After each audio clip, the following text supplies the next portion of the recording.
you or anyone you know have a reading problem because they mix up the letters and numbers?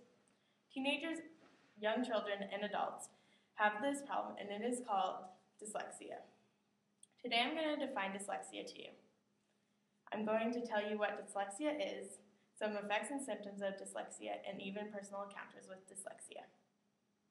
First of all, dyslexia is a reading disability that occurs when the brain does not properly recognize and process certain symbols. Dyslexia is primarily known for mixing up letters and numbers. The most commonly mixed up letters and numbers are D and B and E and 3. Dyslexia is also known to make kids lash out. Dyslexia also affects the behavioral part of the brain. For instance, kids are used to having cereal on the table at a certain time. If they come downstairs and it's not there, they will probably lash out. Lashing out also occurs because children are usually made fun of for having dyslexia. They're usually called stupid by their peers and even some teachers, which is not true. Just because a child has difficulties reading and writing does not make them stupid. In fact, children with dyslexia are known to have many other great talents, mainly musical. Charlie Darwin is 8 years old and he has dyslexia. He is great at playing the piano, trombone, drums, guitar, and he has an amazing voice.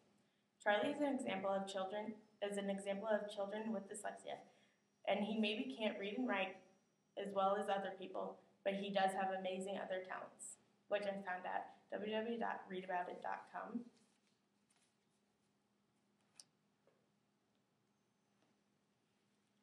Now that you know what dyslexia is, I'm going to tell you some effects and symptoms of dyslexia. There are 3 types of dyslexia: trauma dyslexia, primary dyslexia, and secondary dyslexia. Trauma dyslexia usually occurs because after some form of brain trauma or injury. Primary dyslexia is a dysfunction of the left side of the brain, which does not change with age. Secondary dyslexia is caused by hormonal development during the early stages of fetal development. Someone with dyslexia will most likely have trouble rhyming and separating words. Since people with dyslexia have difficulties rhyming and separating words, it is hard for them to read a simple sentence and read it out loud to other people. General symptoms of dyslexia are difficulty determining a meaning of a sentence, recognizing written words, and rhyming, which I found at www.adam.inc. Dyslexia occurs when there is a problem in areas of brain that interpret language. People with dyslexia usually have a normal intelligence rate, but cannot read and write as other children. To help children and teens in school, an individual education plan should be created. This extra learning plan will help the children be able to take the time to learn to read and write properly. Now that you know a little bit more about dyslexia, I'm going to share with you some real-life stories and personal encounters. Sarah hates reading out loud in school because she's never been a good reader, and even when she recognizes a word on the paper, she can never say it out loud correctly. School has never been easy for Sarah or her thing. Because her teachers always complained about her writing and spelling, Sarah often got discouraged and called herself stupid or dumb. Sarah found out that she was dyslexic when she was 13 years old. She never shared it to her teachers or friends for the fear of being made fun of. But luckily for Sarah, she discovered she had many great talents, which was she was a great artist. Sarah is a very artistic girl.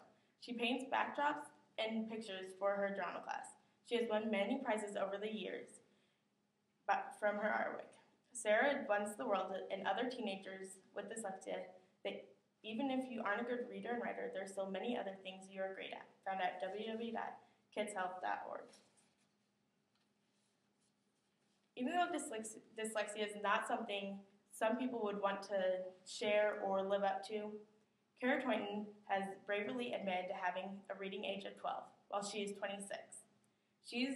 This actress made the revealing statement as part of a BBC 3 documentary about dyslexia sufferers.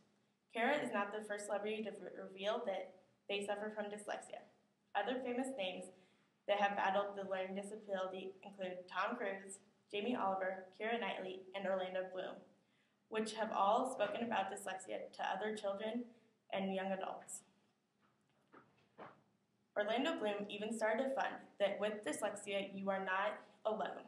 There are other people out there that are willing to help you, and you should not be discouraged or feel as if you are dumb. Now that I've told you about dyslexia, what it is, the effects and symptoms, and some personal encounters with dyslexia, even though dyslexia cannot be cured, I want everyone to know that who is battling with dyslexia that it is difficulty for other people too. Dyslexia is a disease that you cannot cure, but it does not make you stupid or dumb, because you may have some really great unknown talents, so don't give up because you aren't alone.